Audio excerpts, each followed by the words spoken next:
नमस्कार छात्रों, स्वागत है आपका आपके अपने YouTube channel life science classes में। छात्रों, इस वीडियो में हम पर्यावरण पर आधारित सामान्य ज्ञान के कुछ प्रश्नों को हल करने का प्रयास करेंगे और ये प्रश्न आपके सभी प्रतियोगी परीक्षाओं में पूछे जाते हैं, तो इस वीडियो को अंत तक देखना। पहला प्रश्न है, इनमें से किसे द्वितीयक प्रदूषक माना जाता है? द्वितीयक प्रदूषक यानी सेकेंडरी पोल्यूटेंट माना जाता है। आपके पास 4 ऑप्शन है, ओजोन, बेंजीन, सल्फर डाइऑक्साइड और कार्बन मोनोऑक्साइड। तो इस प्रश्न का सही जवाब होगा ओजोन, यानी कि ऑप्शन नंबर 1 आपका सही है, ओजोन। ओजोन का क्या फार्मूला होता है? O3। देखिए, द्वितीयक प्रदूषक किसे कहते हैं? प्रदूषक 2 प्रकार के होते हैं, प्राथमिक प्रदूषक और द्वितीयक प्रदूषक। प्राथमिक प्रदूषक वे प्रदूषक हैं जो किसी भी स्रोत से डायरेक्टली जो निकलते हैं और एज सच वो प्रदूषण का काम करने लगते हैं, मतलब प्रदूषक की तरह से। जैसे कि ये सल्फर डाइऑक्साइड हो गया, कार्बन मोनोऑक्साइड हो गया, बेंजीन हो गया, ठीक है। लेकिन जब यही प्राथमिक प्रदूषक किसी अन्य पदार्थों से मिल जाते हैं और दोबारा से वो प्रदूषक बन जाते हैं तो उनको द्वितीयक प्रदूषक कहते हैं। जैसे कि एक उदाहरण देख लीजिए, जब सल्फ़र डाइऑक्साइड या कार्बन डाइऑक्साइड, मान लो सल्फ़र डाइऑक्साइड है, ये वायुमंडल में जाती है और इसने जलवाष्प से क्रिया कर लिया पानी से, यानी कि H2O से, और इसने बना क्या लिया? सल्फ्यूरिक एसिड बना लिया, H2SO4 बना लिया। तो यहाँ पर SO2 डायरेक्ट स्रोत से निकल रहा है, तो ये प्राथमिक प्रदूषक हुआ, और H2SO4 जो वायुमंडल में प्राथमिक प्रदूषक से बना, तो ये द्वितीयक प्रदूषक हो गया। इसी तरीके से ओजोन भी द्वितीयक प्रदूषक है, तो इस प्रश्न का पहला ऑप्शन सही है, ओजोन। दूसरा प्रश्न है, किसी परितंत्र में ऊर्जा का प्रवाह की दिशा क्या होती है? जो ऊर्जा का प्रवाह होता है वो किस दिशा में होता है? 4 ऑप्शन हैं, एक दिशात्मक, द्विदिशात्मक, बहुदिशात्मक और चक्रीय। इसका सही जवाब है एक दिशात्मक, ऑप्शन नंबर 1 सही है इसका। अब देखिए, ऊर्जा का प्रवाह क्या होता है। किसी भी परितंत्र में कुछ घटक होते हैं। घटक कौन कौन से हैं? जैसे उत्पादक होता है, जिनको कहते हैं प्रोड्यूसर जो उत्पादन करते हैं ऊर्जा का, ठीक है। और इसके साथ साथ कंज्यूमर होते हैं, जो उत्पादक से जो ऊर्जा निकलती है उसको कंज्यूम करते हैं। कंज्यूमर भी कई प्रकार के होते हैं, primary consumer, secondary consumer, tertiary consumer, top consumer. तो ऊर्जा प्रोड्यूसर से कंज्यूमर की तरफ गति करती है, ना कि कंज्यूमर से प्रोड्यूसर की तरफ गति करती है। तो जो भी ऊर्जा है वो एक ही दिशा में गति करती है, मतलब उत्पादक से उपभोक्ता की ओर गति जाती है। तो इसीलिए ऊर्जा की जो दिशा है प्रवाह की, वो होगी एक दिशात्मक, यानी ऊर्जा उत्पादक से प्राथमिक उपभोक्ता, द्वितीयक उपभोक्ता, तृतीयक उपभोक्ता, अंत में टॉप मोस्ट उपभोक्ता तक पहुंचती है। अगला प्रश्न है, जलवायु के लिए मृदा और जल संसाधन प्रबंधन पर अंतर्राष्ट्रीय सम्मेलन किस शहर में हुआ? मृदा और जल संसाधन प्रबंधन पर देखिए, समय समय पर सम्मेलन क्यों होते हैं? क्योंकि इनका हमें बचाव करना है, ये हमारे जीवन स्रोत हैं। तो इसका सम्मेलन नई दिल्ली में हुआ था। अंतर्राष्ट्रीय सम्मेलन है, कहाँ हुआ? नई दिल्ली में। अगला प्रश्न है, पक्कामलाई रिजर्व वन किस राज्य में स्थित है? पक्कामलाई रिजर्व वन कहाँ है भाई? ऑप्शन देखिए, केरल, गोवा, तमिलनाडु और कर्नाटक में। वैसे पक्कामलाई नाम से ही पता चल गया होगा कि ये किस राज्य में है। मलाई शब्द अधिकतर इस्तेमाल कहाँ किया जाता है? तमिलनाडु में। जैसे मुंडू मलाई, कौन सी मलाई है? अन्ना मलाई, ठीक है, ये चोटियाँ हैं वहाँ की।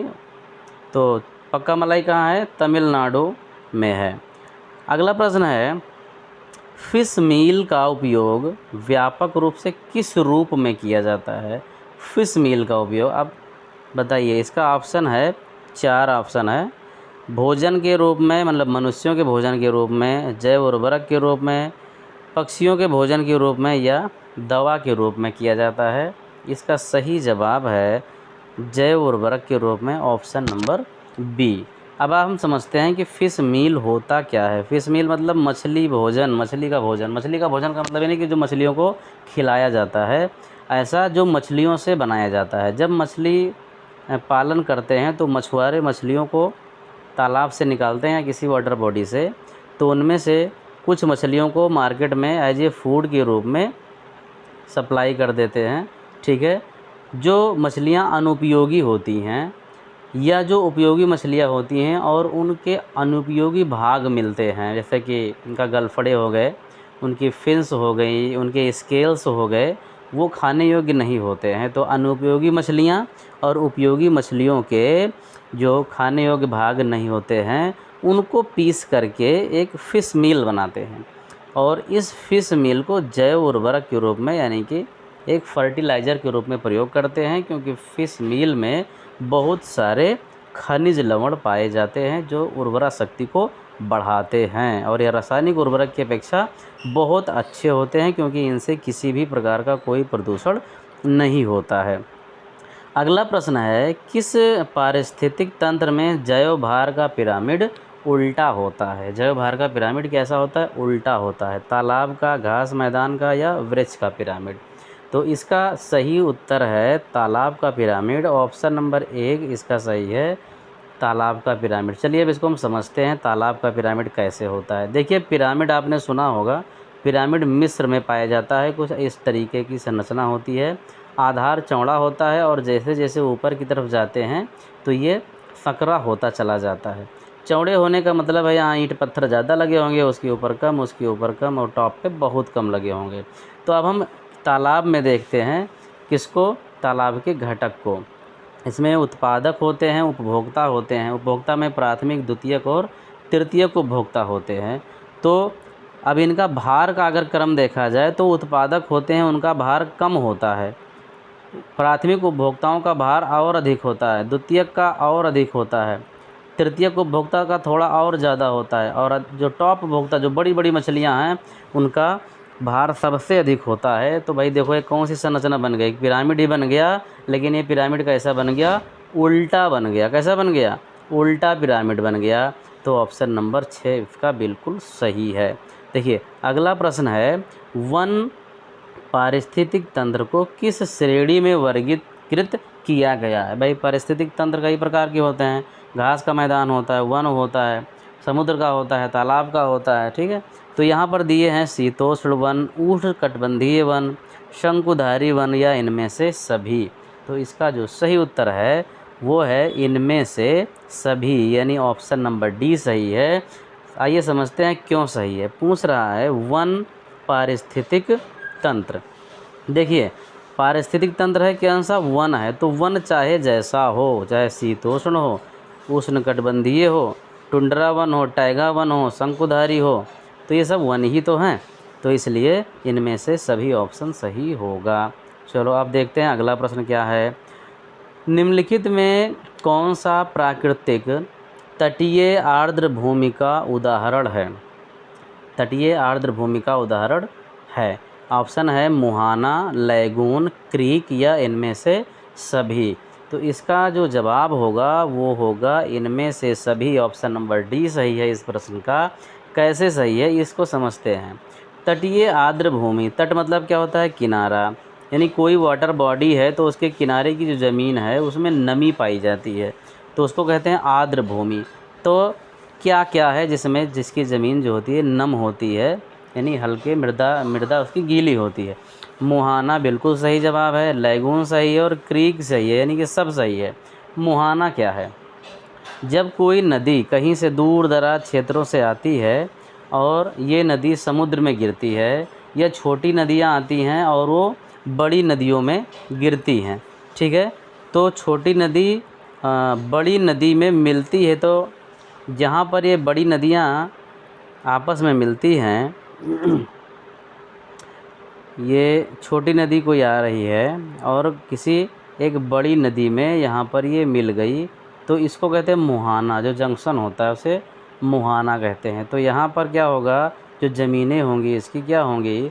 ये आर्द्र भूमि होगी और किनारे भी है, तो ये भी सही है, ठीक है। चलो दूसरा देखते हैं, लैगून क्या होता है? लैगून कोई बड़ी सी वाटर बॉडी है, तो इसका पानी दूर तक फैला होता है। अब इसी वाटर बॉडी में कहीं इधर मिट्टी पत्थर का जमाव हो गया तो कुछ पानी इससे अलग हो गया, एक गड्ढे में भर गया बड़े से, उसको लैगून कहते हैं। और ठीक इसी प्रकार से क्रीक भी होता है, कोई बड़ी वाटर बॉडी के किनारे कोई एक बांध बन जाए तो पानी उससे थोड़ा सा अलग हो जाए तो उस अलग हुए भाग को क्रीक कहते हैं। तो इसका ऑप्शन सब सही होगा, मतलब इनमें से सभी होगा। अगला प्रश्न है, देहांग दिबांग बायोस्फीयर रिजर्व किस राज्य में है? देहांग दिबांग पता चल गया होगा, क्योंकि इस तरीके का नाम किस राज्य से है ये आपको पता चल गया होगा। तो ये है अरुणाचल प्रदेश में।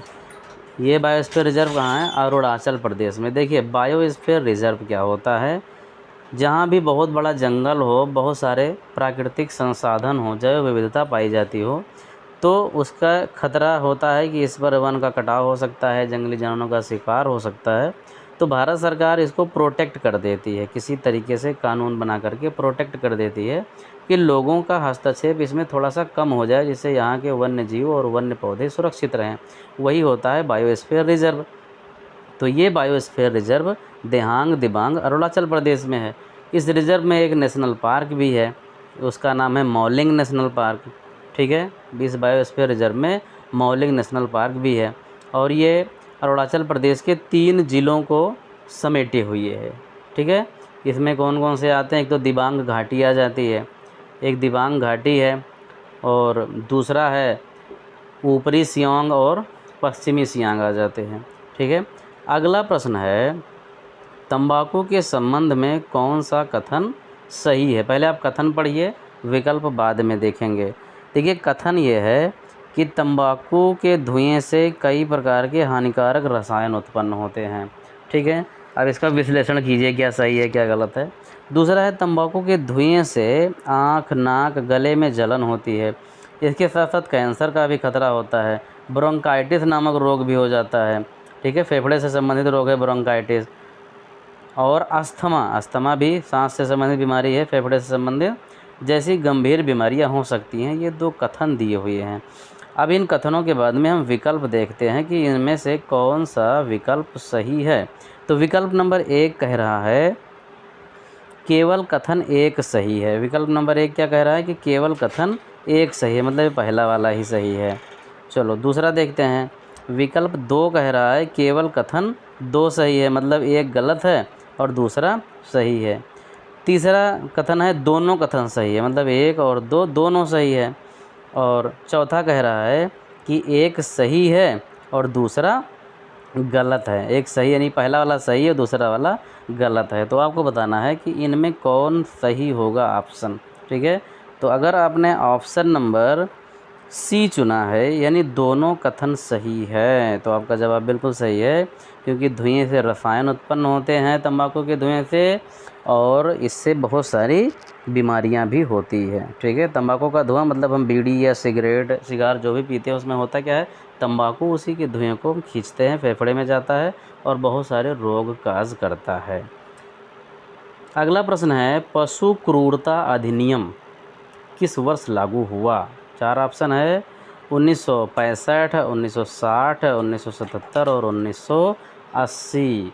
तो इसका जो सही जवाब है वो है 1960, यानी ऑप्शन नंबर बी सही है। पशुओं को बचाने के लिए उनके ऊपर जो अत्याचार हो रहे हैं कि एक्सीडेंट में पशुओं को घायल करके चले जाना, या पशुओं की हत्या करना चोरी छुपे, या किसी अन्य प्रकार से उनको जहर दे के मारना, या अन्य भी किसी भी प्रकार से क्षति पहुंचाना, तो उसको रोकने के लिए भारत सरकार ने पशु क्रूरता निवारण अधिनियम लागू किया। ठीक है, एनिमल क्रुएल्टी एक्ट 1960, तो ये 1960 में लागू किया था।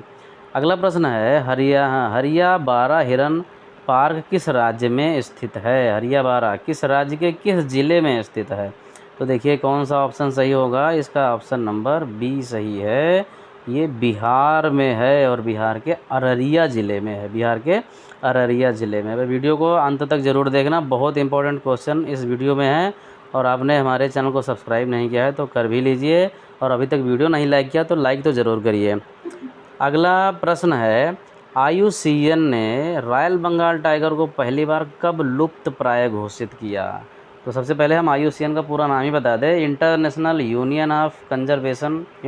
Union for Conservation of nature and natural resources. ठीक है, यहाँ पर 4 ऑप्शन हैं, 2012, 1996, 2010 और 2008।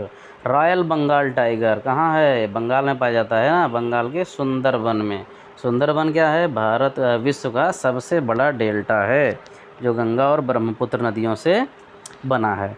तो IUCN ने कब घोषित किया लुप्त प्राय? मतलब कि लुप्त प्राय मतलब क्या है कि ये जंतु धीरे धीरे लुप्त हो रहा है, विलुप्त हो ना जाए कहीं पर, विलुप्तता के कगार पे है। तो कब घोषित किया था? वर्ष 2010 में। वह 2010 में घोषणा क्यों करनी पड़ी? क्योंकि चाइना और भारत और नेपाल यहाँ के लोगों ने टाइगर का बहुत ज़्यादा शिकार किया, जिससे टाइगर की संख्या घटती चली गई और ये ऐसी स्थिति आ गई कि जैसा लग रहा हो कि टाइगर हमारे देश से ख़त्म ही हो गए हों। इसलिए इनके संरक्षण के लिए IUCN ने रॉयल बंगाल टाइगर को लुप्तप्राय घोषित किया। धीरे धीरे इन पर कानून बने, टाइगर की सुरक्षा की गई और इनकी संख्या बढ़ी। अगला प्रश्न है, किस प्रक्रिया द्वारा प्रदूषित जल का उपचार किया जाता है? प्रदूषित जल का उपचार किया जाता है। ऑप्शन है bag house filter, venturi scrubber, reverse osmosis और विंडो कंपोजिंग के द्वारा। जो गंदा पानी है उसको साफ़ पानी में कैसे बदलते हैं? इसका सही ऑप्शन है reverse osmosis, option number C.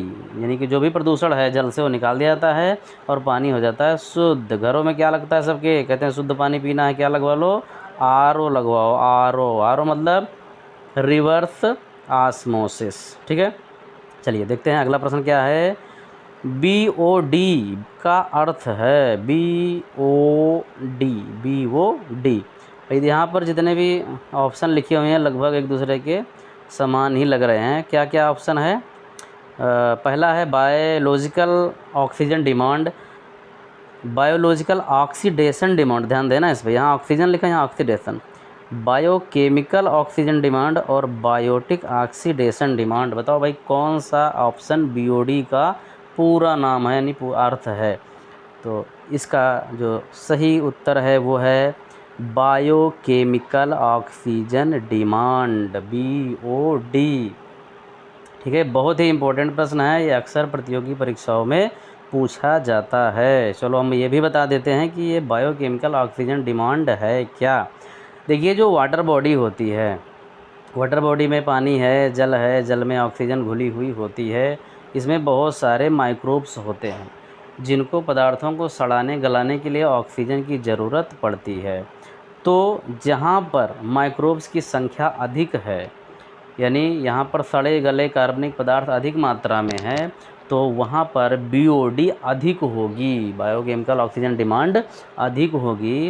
यानी कि वो जो माइक्रोब्स हैं ज़्यादा ऑक्सीजन की डिमांड करेंगे, जितना ज़्यादा ऑक्सीजन मिलेगा उतना जल्दी ये इस कचरे का वो रिडक्शन करके, ऑक्सीडेशन करके सफाया करेंगे। अगला प्रश्न है, केंद्रीय चिड़ियाघर प्राधिकरण की स्थापना किस वर्ष में की गई? केंद्रीय चिड़ियाघर प्राधिकरण, सेंट्रल जू अथॉरिटी, 1993 या 92, 96, 91। 4 ऑप्शन हैं, कौन सा ऑप्शन सही होगा इसमें? जल्दी से बताइए। तो इसका सही जवाब है ऑप्शन नंबर B, 1992 में। 1992 में केंद्रीय चिड़ियाघर अथॉरिटी की स्थापना की गई थी। तो इसका सही जवाब है ऑप्शन नंबर B, 1992। ये अथॉरिटी क्या करती है? चिड़ियाघरों की देख रेख करती है, उनको आवश्यक वस्तुएं मुहैया करवाती है, समय समय पर सर्वे करती है, जांच करती है। अगला प्रश्न है, कौन सा देश ग्रीन हाउस गैसों के शीर्ष 4 उत्सर्जकों में नहीं आता है? ऐसे देश का नाम बताइए जो ग्रीन हाउस का शीर्ष 4 उत्सर्जकों में नहीं है। यहाँ पे कितने ऑप्शन हैं? 4। चाइना है, भारत है, अमेरिका और ऑस्ट्रेलिया। तो कौन सा देश है जो उत्सर्जकों में नहीं आता है? इसका सही जवाब है ऑस्ट्रेलिया, यानी ऑप्शन नंबर D सही है। ये तीनों देश उत्सर्जकों में आते हैं, जिसमें चाइना पहले नंबर पे है, यानी सबसे ज़्यादा ग्रीन हाउस गैसों का उत्सर्जन करता है, और भारत चौथे नंबर पे है। चाइना फर्स्ट पोजीशन पे है, भारत चौथे नंबर पे है, जबकि ऑस्ट्रेलिया का नंबर इसमें नहीं है। अगला प्रश्न है UNFCCC का पूरा नाम क्या है? UNFCCC का पूरा नाम क्या है? 4 ऑप्शन हैं, थोड़े थोड़े डिफरेंसेस हैं इनमें।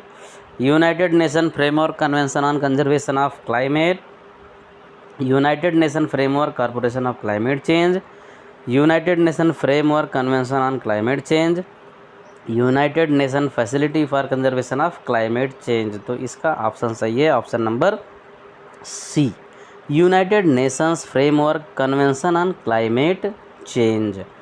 अगला प्रश्न है ई कोलाई जीवाणु का उपयोग किस प्रकार के प्रदूषकों के संकेतक के रूप में किया जाता है? देखिए यहाँ पर लिखा है प्रदूषकों, प्रदूषक नहीं है, यह है प्रदूषकों, मतलब प्रदूषण फैलाने वाले पदार्थ को क्या कहते हैं? प्रदूषक कहते हैं।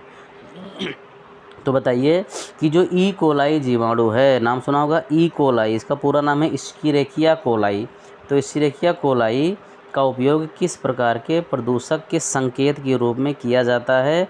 कौन कौन से हैं? रेडियोधर्मी प्रदूषक, या मल अपशिष्ट, या पानी में कीटनाशी, या मृदा में भारी तत्व, किसकी मौजूदगी को ई कोलाई दर्शाता है? तो इसका ऑप्शन सही है ऑप्शन नंबर बी, मल अपशिष्ट की मौजूदगी दर्शाता है। देखिए क्या कारण है, ई कोलाई जो जीवाणु है ये मनुष्य की बड़ी आंत में पाया जाता है, बड़ी आंत के कोलन में पाया जाता है। मनुष्य की बड़ी आंत का जो मध्य भाग होता है उसे कोलन कहते हैं। कोलन में पाए जाने के कारण ही इसका नाम पड़ गया इश्चेरिकिया कोलाई। कोलाई एक स्पीसीज है, इश्चेरिकिया जीनस है, ठीक है। तो मनुष्य के आंत में है, तो आंत के साथ ये कहाँ चला जाएगा? मल में जाएगा, ठीक है। मल के साथ ये बाहर आएगा और जिस भी वाटर बॉडी में जाएगा वहाँ भी ये जीवाणु पहुँच जाएगा। तो अगर ये जीवाणु पानी में उपस्थित है तो समझ लीजिए कि उस पानी में मल जरूर उपस्थित है, ठीक है। अगला प्रश्न है ओजोन परत संरक्षण के लिए वियना कन्वेंशन किस वर्ष अपनाया गया? देखिए वियना कन्वेंशन हुआ था किसके लिए? ओजोन परत के संरक्षण के लिए। हमारे वायुमंडल में ओजोन परत है जो अल्ट्रावायलेट किरणों को आने से रोकती है, ठीक है। तो ओजोन परत धीरे धीरे क्या हो रही है? बढ़ते प्रदूषण के कारण समाप्त हो रही है, मतलब उसकी लेयर जो होती है वो पतली हो रही है। तो उसका संरक्षण करना बहुत आवश्यक है, अदरवाइज़ हमारी पृथ्वी पर सारी अल्ट्रावायलेट किरणें आ जाएंगी और काफ़ी कुछ जनहानि होगी। तो इसके संरक्षण के लिए कन्वेंशन हुआ, वियना कन्वेंशन। तो बताया गया है कि किस वर्ष में ये संरक्षण का जो अधिनियम था वो अपनाया गया। तो इसका ऑप्शन सही है 1985 में, ठीक है। 1985 में अपनाया गया था, लेकिन जो शर्तें थीं वो लागू हुई 1988 से, यानी 1988 से शर्तें लागू हुई ओजोन परत के संरक्षण की। ये था हमारा आखिरी क्वेश्चन, 20वां क्वेश्चन। इस वीडियो में बस इतना ही। हमारा वीडियो आपको कैसा लगा हमें कमेंट करके ज़रूर बताइए, और अगर आप हमारे चैनल पर नए हैं तो हमारे चैनल को सब्सक्राइब कीजिए, लाइक कीजिए और हमें कमेंट करके बताइए कि आपको किस प्रकार के वीडियो चाहिए। मैं उस प्रकार के वीडियो बना के आपको भेजूँगा। मिलेंगे अगले वीडियो में। नमस्कार।